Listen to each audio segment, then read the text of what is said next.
Hi everyone, here's what's bothering me today. I guess we should talk a little bit about Cuba. Here's the thing, right?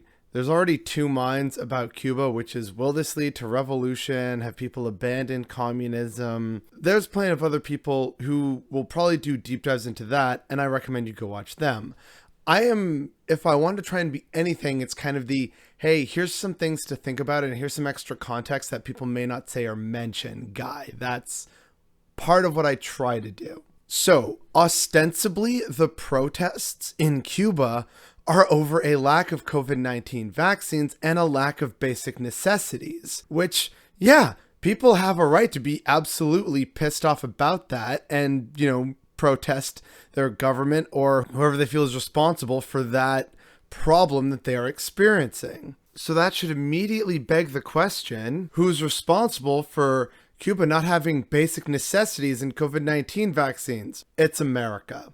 It seems pretty clear that a lot of people forget that Cuba is still under an embargo by the United States, which cripples a lot of what can and can't come into that country, which is why Cuba for so long has also relied on tourism. Oh, right, with a global pandemic, that's completely dried up. So yeah, due to these two main factors, the pandemic and the US embargo, Cubans don't have a lot of basic necessities or the extra funds that they would get from tourism and having their side jobs and stuff like that to actually help pay for their modest level of living that Cuba can afford to have because of the US embargo. That's part of why that whole deal with Obama and normalizing relations with Cuba several years ago was actually kind of a big deal. It looked like a positive step towards actually lifting the weight that is on Cuba's chest that prevents it from potentially thriving as an independent country. Notice how that's always something people on the right love to talk about is, well, if socialism is so great, why does it always fail? You guys keep making it so that it basically has to fail, either through crippling embargoes or military takeovers or CIA-backed coups. Yeah, gee, no wonder the thing isn't successful when you keep sabotaging it in the free marketplace of ideas. But anyway, back to Cuba, which is what I want to talk about. I have actually been to Cuba. In fact, the first time I went to Cuba was under originally the first Castro's Cuba. Good old Fidel himself. And I didn't stay in a typical place, let's say. I still haven't been to Havana, but I've been to the countryside. And if you, look past the touristy stuff and where people are showing you, yeah, you can see that there's definitely a lot of problems in Cuba.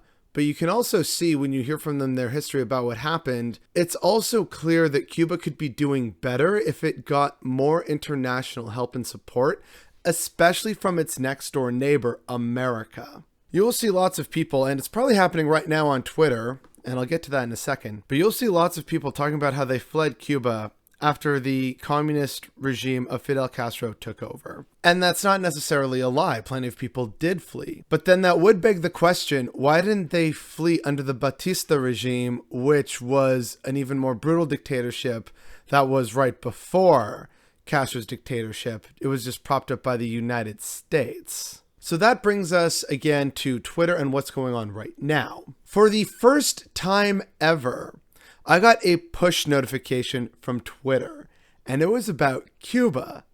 Interesting. And while it's still relatively early in the morning, and so I haven't really logged on to check the discourse, I think it's safe to assume that a lot of people, whether they've joined Twitter recently or not, have suddenly come out of the woodwork to talk about how bad Cuba is and how their families fled during the Castro takeover as opposed to fleeing during the Batista regime that preceded it.